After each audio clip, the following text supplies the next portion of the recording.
intent of following them into a mix phase and how they can inform the final post-production stages.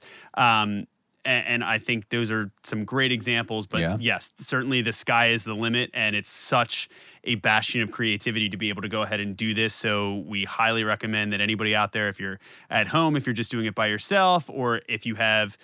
a band or are working with somebody, definitely, take some of these and try as many as you think might fit or work their way into your practice, or maybe you'll find a new technique that, no one has even really been messing with yet, and maybe it might be by accident, but it all starts with this kind of stuff and thinking about the intent of where you want to go and how you can utilize, modern recording technology to really make the most out of punching and overdubbing in a creative fashion. So yeah, we'll leave it there for today. And next week we'll start getting into even more obtuse avenues for creativity when it comes to the tracking process. And for now, we will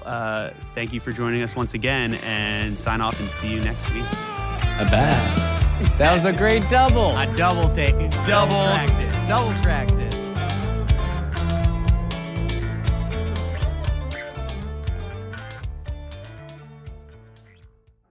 All right, so now that we've taken the tracking phase of making records all the way through the setup, sound and signal routing, getting decent takes, and fixing any necessary punch points or layering things with overdubs,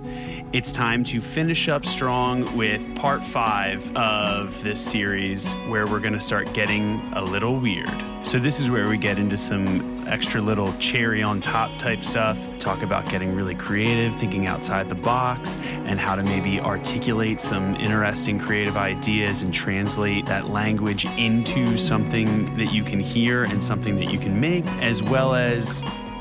learning when to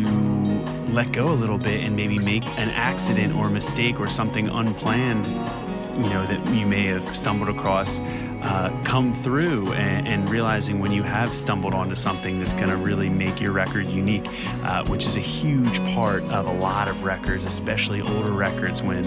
you couldn't sterilize things, you couldn't make them completely perfect. So stick with us, and as always, if you had a good time listening to this show and got something out of it, please leave us a review or just go to the website and reach out to us. We'd love your feedback. We'd love some questions. We'd love to get some discussion happening. But